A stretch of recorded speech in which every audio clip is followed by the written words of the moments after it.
안녕하세요. 황성의 경제 콘서트의 황성입니다.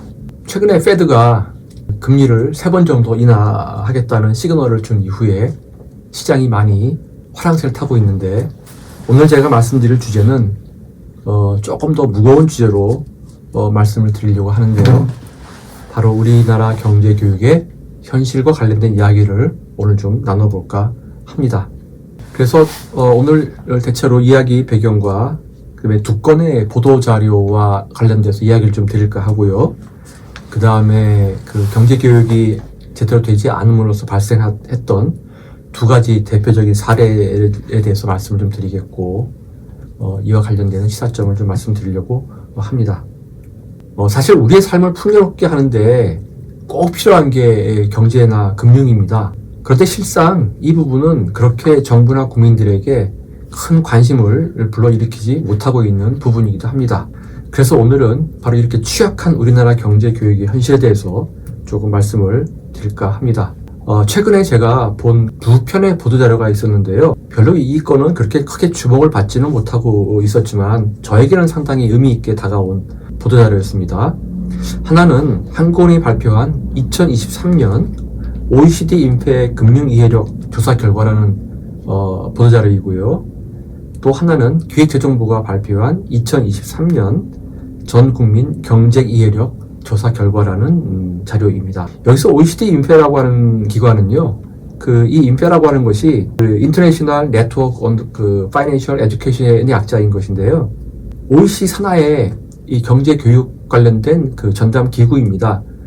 2008년 금융위기 이후에 이 금융교육의 필요성이 제기가 되면서 이 OECD 산하에 이렇게 다양한 국가별로 금융교육 관련된 자료도 수집하고 경험도 교류하고 연구도 하는 이런 기구가 바로 인페입니다. 그래서 매년 이 회의도 하고 자료도 서로 공유하고 이렇게 하고 있는데, 한국은행과 금융감독원이 여기에 멤버로 참여하고 활동을 하고 있습니다. 자, 그럼 우선 한국은행 나온 보도자료를 좀 볼까요? 여기에 나와 있는 보도자료를 보면 2022년에 우리나라의 금융 이해력을 테스트했는데요. 이때 점수가 67점입니다. 그래서 2020년에 비해서는 2점 상승하였습니다. 여기 나온 결과는 연령대가 낮을수록, 그 다음에 소득이 높을수록, 그 다음에 학력이 높을수록 금융 이해력 점수가 높게 나왔습니다. 그러니까 우리가 취약계층이거나 또 학력이 좀 떨어지거나 또 연령이 높은 계층의 경우에는 확실히 금융 이해력이 낮다, 이렇게 우리가 이해할 수 있겠습니다. 여기는 크게 세 가지의 섹터로 구분되어 있는데요. 하나는 금융 지식 부분입니다. 이 금융 지식 부분은 여러분이 표에서 보시는 것 같이 76점으로 2020년에 비해서는 소폭 상승을 했고, 또 OECD 평균에 비해서도 사실 높은 편이긴 합니다만은, 여기서 제가 유념해서 봤던 부분이 이 복리계산에 관련된 점수입니다. 그래서 이 복리계산이 41점밖에 안 나왔어요. 이거에 대한 이해의 점수가. 그래서 여전히 금융에 대한 아주 기본 지식이 미흡하다 하는 걸 저희가 알 수가 있었고요. 그 다음에 금융 행위에 관한 부분입니다. 이건 재무상황 점검이나 장기 재무목표 설정 등 재무관리 활동에 관련된 부분인데, 이것도 매우 좀 취약합니다. 그래서 점수로는 66점으로 2020년과 동일한 상태이고요. OECD 평균에 비해서는 아주 조금 높은 편이긴 합니다. 그런데 두 번째로 기획재정부 보도자료를 보면은 2023년 경제 이해력 조사 평균 점수가요 58.7점입니다. 그래서 2021년 대비해서 2.4점 상승을 했습니다. 그러니까 한국은행에서 발표한 자료와 점수 상승폭이 좀 비슷하다고 볼 수 있는데요. 여기에 나와 있는 부분 중에서 기준금리의 파급 효과라든지 또 정기예금이라든지 이러한 금융 분야의 정답률이 상당히 낮게 나왔어요. 그래서 한국은행 자료와 되게 유사하게 지금 나왔다, 이렇게 평가할 수 있겠습니다. 이 두 편의 보도자료가 우리나라 성인의 금융 문맹, 이걸 이제 Financial Illiteracy라고 표현을 하는데요. 얼마나 심각한 상황인지를 사실은 잘 보여주고 있습니다. 현재 대한민국은 세계 경제 13대 경제 대국이죠. 거기 여러분들이 혹시 들었을지는 모르겠는데 30-50 클럽이라는 게 있어요. 이게 뭐 공식적인 어떤 그런 클럽은 아닌데, 통상 우리가 그 1인당 GDP가 3만 달러 이상이고, 그 다음에 인구가 5천만 명 이상인 국가를 그냥 통상적으로 30, 50 클럽에 가입되는 국가라고 표현을 하는데요. 여기 지금 한국이 가입되어 있는데, 여기 가입되어 있는 국가는 사실 7개 국가밖에 안 됩니다. 유럽에서 근데 영국, 프랑스, 독일, 이태리 4개의 나라가 있고요. 그 다음에 미국이 있고, 그 다음에 아시아의 일본, 한국, 이렇게 7개 나라밖에 없습니다. 통상 우리가 생각하는 나라 중에서 그런 나라는 아니야? 라고 할 수 있지만, 실제 예컨대 무슨 우리가 생각할 수 있는 카나다나 호주나 이런 나라들은요, 인구가 5천만 명이 안 됩니다.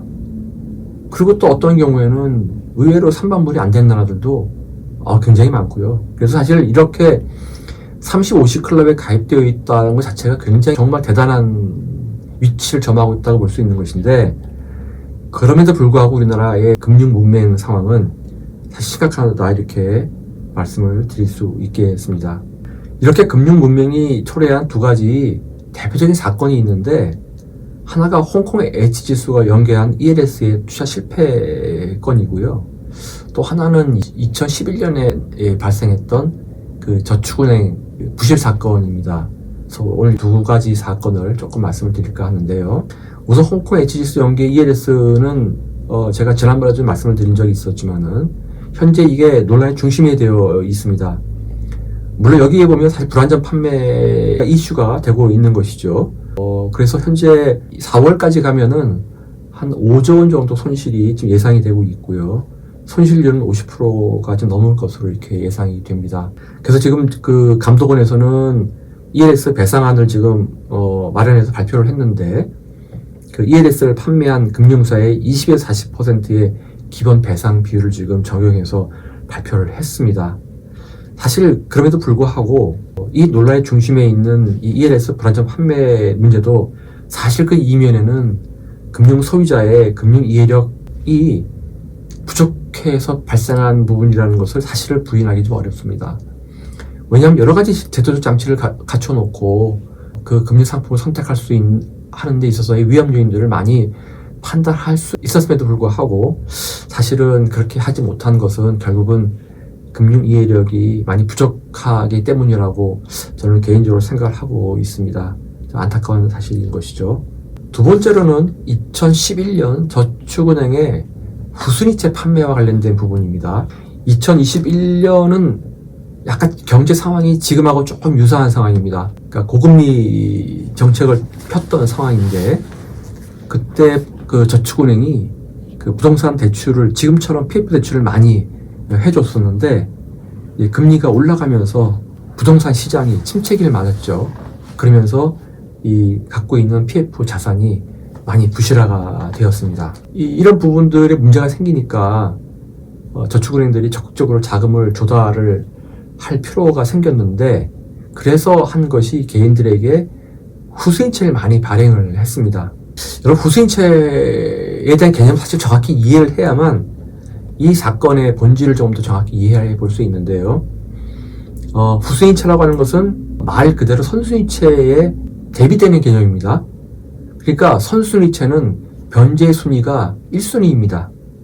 그런데 후순위채는 변제 순위가 선순위보다도 늦습니다. 그러니까 선순위가 변제를 하고 난 다음에 그리고 또 자산이 남으면 중순위나 후순위에 돈을 갚겠다, 이런 뜻이거든요. 그러니까 당연히 후순위 채권은 선순위 채권보다는 위험도가 높습니다.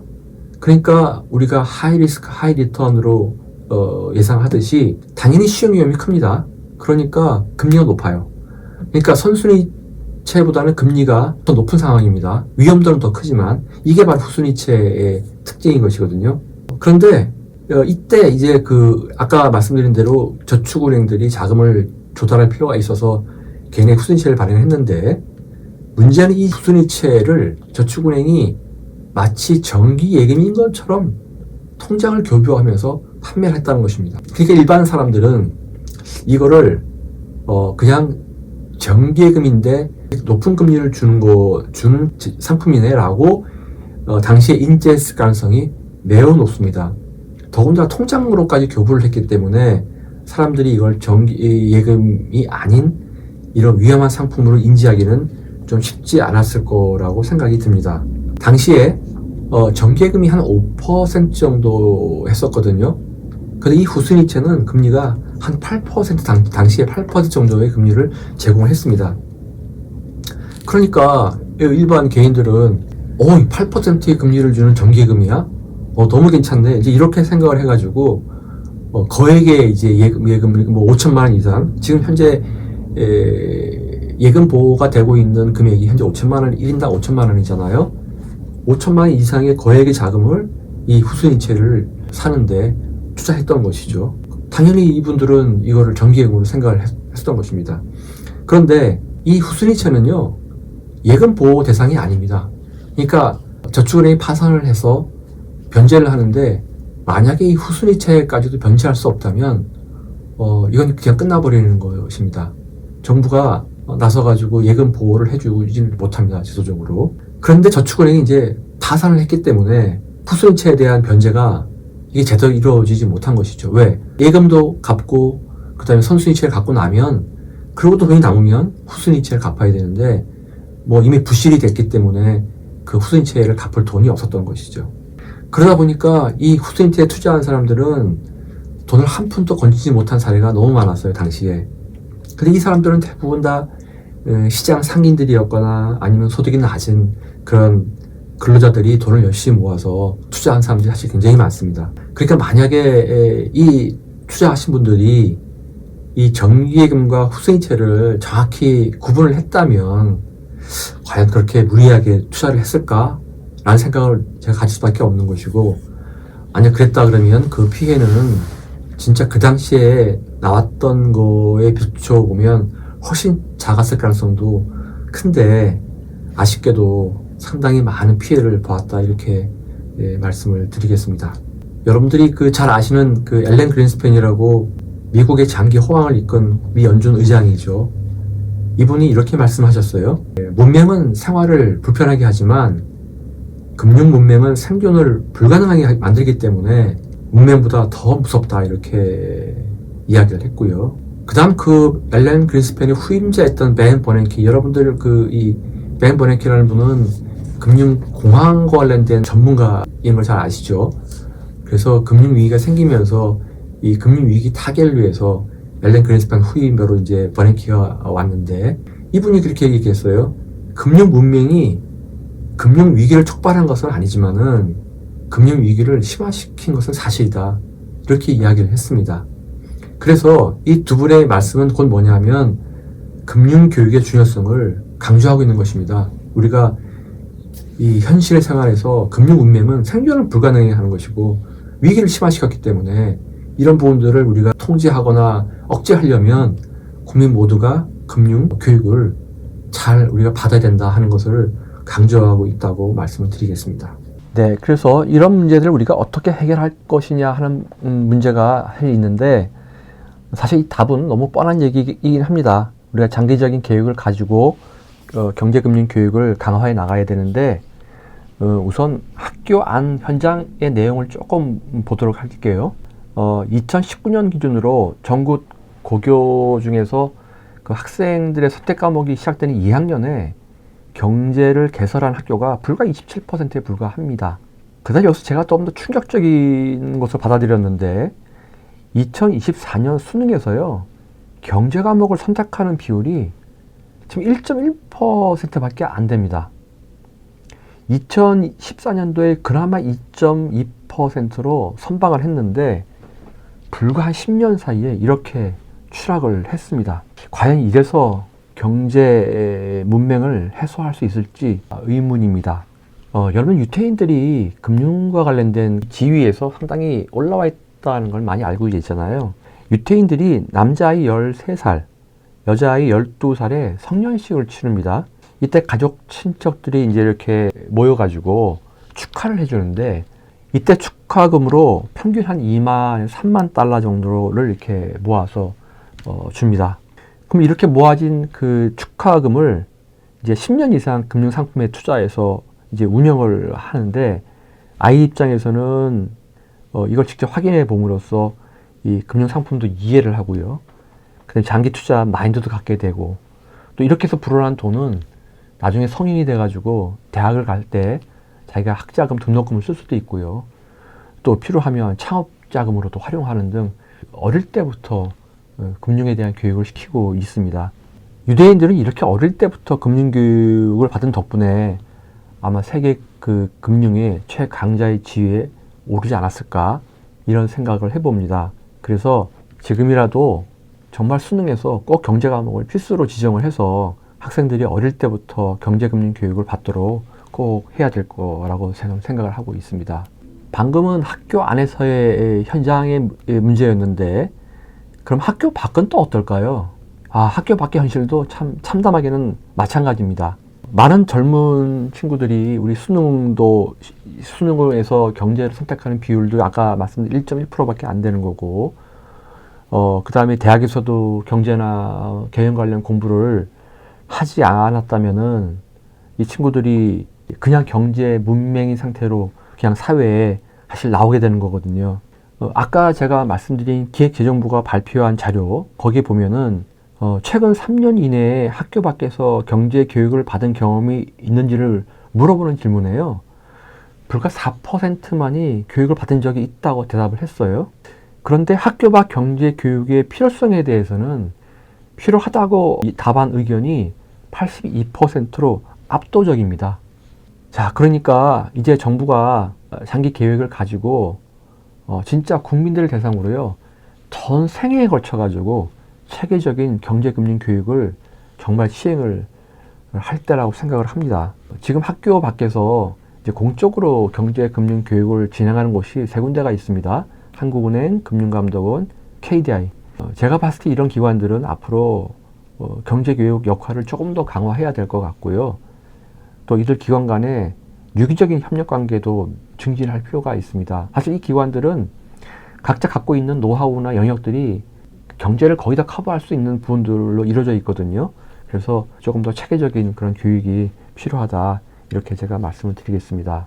이렇게 금융에 대한 이해가 높아지면은 정말 여러분들이 득볼 수 있는 것들이 사실 되게 많은데, 그 중에 가장 좋은 예가 이 금융 소비자의 적극적인 권리를 행사할 수 있는 것 중에 하나로 금리 인하 요구권이라는 게 있는데, 여러분들이 이렇게 금융을 잘 알므로써 이런 금리 인하 요구권 같은 권리를 행사함으로써 여러분들의 그 차입 비용을 줄일 수가 있는 거거든요. 예를 들어 이런 겁니다. 금융 소비자가 은행들 금융회사로부터 대출을 받은 다음에 내가 신용 상태가 개선이 되었다 라고 한다면 그걸 근거로 은행에 내 대출 금리를 좀 깎아주세요, 이렇게 요구할 수 있는 권리라는 것입니다. 이게 2019년 6월에 이제 법제화가 되었는데요.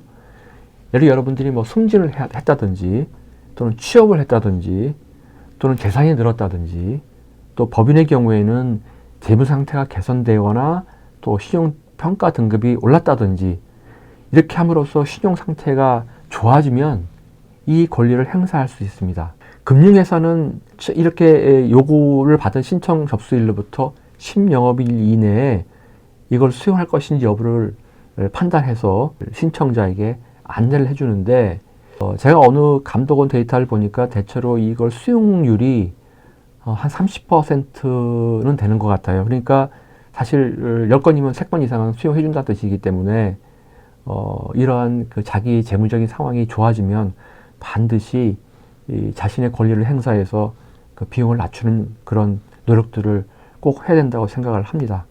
어느 부모가 세계 거부인 오렌 버핏에게 다음과 같이 질문했어요. 제 아이가 6살인데 지금부터 돈 공부를 시켜도 되나요? 이렇게 물어봤는데 버핏이 답은 이렇습니다. 죄송하지만 이미 늦었습니다. 우리가 이렇게 답한 유명한 일화가 그냥 흘려들을 이야기로만 치부하기에는 지금 안 되는 상황에 놓여 있다고 생각이 듭니다. 네, 오늘은 그 우리나라 경제 교육의 현실에 대해서 한번 여러분과 얘기를 나눠봤습니다. 또 다음번에 재밌는 주제로 여러분과 다시 만나겠습니다. 네, 감사합니다.